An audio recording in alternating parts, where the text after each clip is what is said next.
I can't even believe it's impossible to describe how mad I am right now. And some of it has to do with the Mariners losing 10-9 to the Kansas City Royals to fall to 36-29 on the season, and they lose the first of 3 games of the series. But no, that's not my chief source of anger right now. I just recorded a 20-minute video and it didn't save. I hate you, StreamYard. I hate you. I hate you. It's one of the reasons why I have started the MyOI Enthusiast. It's so I can afford a better studio, because StreamYard, you are garbage. I hate you. I hate you, StreamYard. I have nothing but ill will towards you. A pox on all of your houses.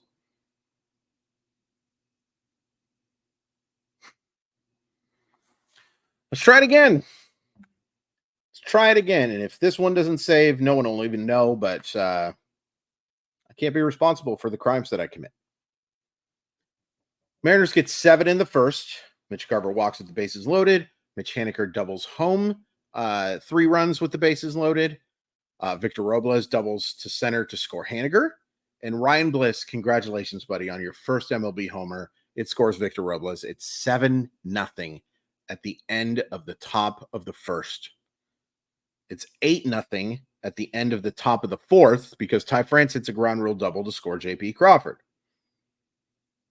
Kansas City gets 4 in the fourth. Vincent Velasquez is not who did it. Nelson Velasquez reaches on an infield single to score Bobby Witt Jr., and MJ Melendez homers to right with a couple runners on, 8-4. Mariners get another in the sixth on a Mitch Garver double to left to score Dylan Moore. Royals get 3 in the sixth. MJ Melendez grounds out to first, and Hunter Renfroe gets a 2-run single, 9-7. Stays that way until the ninth. Unfortunately, it doesn't end that way. Michael Garcia grounds out to shortstop. Bobby Witt Jr. triples to left, and Nelson Velasquez grounds into a fielder's choice to score Bobby Witt Jr. 10-9. All 3 of those runs off Ryan Stanek. Oh, I'm just so ticked right now that I have to do this again. I love you guys so much. Why in the world do I have to do this again? Why? I'm absolutely... I'd be mad if the Mariners won the game the way they did this, or the way it happened. If I had to... I can't even talk!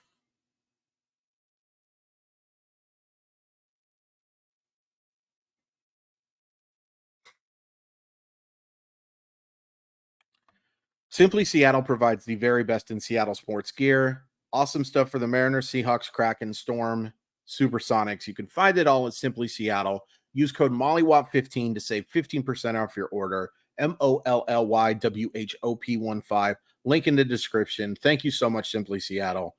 Please do not take my anger as a sign of disrespect to you. We appreciate you very, very much.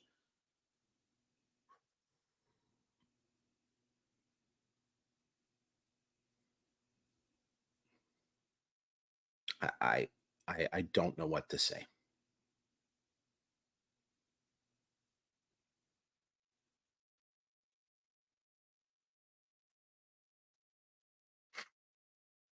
Help. I don't want to do this again. The positives are the first inning. You get a 7th spot. And what I really liked about that first inning was that it didn't look like it was going to be a very good inning. Bases loaded, and unfortunately, Cal Raleigh, it's a little pop-up, and it looks like that you're going to go a bunting. But Garver lays off that pitch on the outside corner to score a run. Haniger drives the baseball as well as I've seen him do all year, or especially lately. And Victor Robles, who has been one of the worst offensive players in baseball for the last 4 years, scorched that double. And then Ryan Bliss, congratulations, man. And not only does he have the homer today, He made two fantastic defensive plays. Some good offensive efforts today. JP gets on twice. Julio gets on thrice, draws a couple of walks, stung a baseball in the first inning for a base hit. Ty France gets on 4 times, couple of doubles, I believe. Yep. Very nice day for him. Mitch Garver is looking a lot better over these last. I wish it was the last time I had to talk about this game. It better be. Mitch Garver has looked better over these last couple of games. There were some good offensive efforts. Most of them in the first inning. You only score 2 after the first inning, but you score 9, you had a pretty good game. You drew 8 walks. You got 10 hits. I think 1, 2, 3, 5, 6 of them extra base hits. And believe it or not, there's a couple pitchers who had good games too. In particular, Trent Thornton, in a tough situation, looked outstanding. Outstanding job by Thornton, and a really nice job by Colin Snyder. I was surprised to see Snyder pitching in that situation. And he does issue the walk, but he looked good. I think Colin Snyder has a chance to be a really solid reliever someday. I just don't know if I really trust him in that type of situation. Bottom of the 8th inning, only down or only up 2 runs. I was very surprised that Snyder got the call there, but he did the job. I already think Simply Seattle, right? Okay, good. Bryce Miller was terrible. There's no sugarcoating this. Bryce Miller was awful. He pitched a horrendous baseball game. He got away with it for the first 3 innings. But boy, oh boy, did it catch up. And he only allows 6 hits. It should have been so much more than that. A couple of terrific defensive plays behind him. He issues the 3 walks. He only gets the 1 strikeout. And credit to Kansas City. Tough lineup to strike out. Tough lineup to pitch against, period. Just a really strong group of offensive players. But even just the eye test tells you that Bryce Miller stunk today. Doesn't mean that he's a bad pitcher. Doesn't mean that Bryce Miller doesn't have a bright future. Doesn't mean that I don't expect him to bounce back quite swimmingly in these next few outings. But tonight, on June 7th, 2024, Bryce Miller stunk. Just awful. Awful even before you consider the fact that you were given a touchdown of offense. Goodness gracious. And Taylor Sacetta wasn't good. I mean, some credit to Hunter Renfroe for reaching out and just dropping that single in, but that's an out you got to get.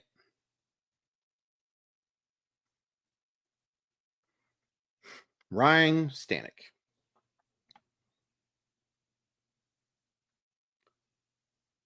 Ryan Stanek line is a lot worse than how he pitched, to be abundantly clear. You take a look and you see 2 hits, 3 earned runs, 3 walks, no strikeouts, and you think, wow, what a disaster. And look, he gives up 3 runs, so it is a disaster. He didn't pitch that bad. Now, he issues a leadoff walk to Nick Lofton. That can't happen. And then he gives up a little chopper to Josh Rojas, and Josh Rojas made an absolutely horrendous play. Horrendous. Just eat the baseball. Just eat it. I'm not doing a Weird Al Yankovic line there. Take that ball, hand it back to your pitcher, and tell him to go get him next time. Because you don't have the arm strength to get him. And the only thing that could have happened there was bad. And bad became worse. So there's runners on second and third. He gets the out. Little grounder from Michael Garcia, trading it out for a run pretty easily, especially, with the runner at second base staying put. And then Bobby Wood Jr. does what Bobby Wood Jr. does, and he's a star. He's beyond a star. He might be the best player in baseball. And all due respect to Julio Rodriguez, Mariners don't got a Bobby Wood Jr. Nope. They could. I think I think Julio can reach those heights for sure. Has to work on some stuff, but for sure, he's just as talented. But Bobby Wood Jr. applies it better. Imagine thinking it's an insult that you're not as good as Bobby Wood Jr., by the way. He's special. He could be the face of baseball. Even in Kansas City, I think that Bobby Wood Jr. has a chance to be the face of baseball. But he gets that triple. You walk the next two. But there's no point in pitching to those guys because those runs mean nothing. So he set up a double play chance.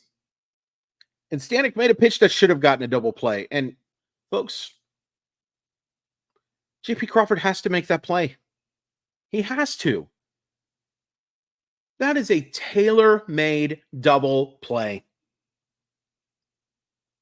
And if you disagree, then I'm really glad that you're such a big fan of J.P. Crawford that you're willing to just see the world through those colored glasses. Blue and yellow colored glasses. Or teal, whatever color scheme they're wearing. I love this hat, by the way. That's tailor-made. Should have been a 6-4-3. Should have been in extra innings, and you see what happens. But no, he doesn't make the play. He bumbles it. He stumbles. I'm trying not to do a Chris Berman thing. You get the force, and then you had absolutely no chance of getting the runner at first. But that's a play that your shortstop should make. It looked a lot harder because of the stumble. This has been my issue with J.P. Crawford. He doesn't have great range. That's a play J.P. Crawford should make, man.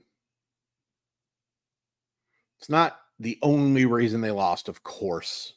And, I was listening to Bryce Miller talk after the game, and he said, this one's on me. He said, I know Stanek blows the save, but this is on me. That's incorrect, Bryce. That is incorrect. I appreciate your accountability, and you're not wrong that you were a large part of it because you stunk. But it's not just on you. It's on the offense for only scoring 2 runs after the first inning. It's on the bullpen. And it's on the defense. Now, if you pitched better, some of these situations don't happen. There's no question about that. But it's not just you. You're a large culprit. If we were dividing the pie, probably give you about 75% of the credit, so to speak. There's another quarter of a pie. And not all losses are equal. They are, because they count the same. But not all losses are equal in my humble estimation. This is going to be one we think about for a while. Especially if you don't win tomorrow. Good news is Texas did lose, so you're still 5 games up in the division. You should be 6. A routine effort after the first inning, and you are 6 games up on the division, and you get a big win. You go to 9 games above 500. You've got a great chance for a series win. You still got a chance for a series win. You got Luis Castillo on the mound tomorrow. And then George Kirby. So you can still win this series. But you made it a heck of a lot harder. Please hit like. Please hit subscribe. I swear to goodness, if this video doesn't upload, please bail me out. I can't believe I had to do this again. But on the bright side, the Mariners blew a 7-0 lead in the first inning.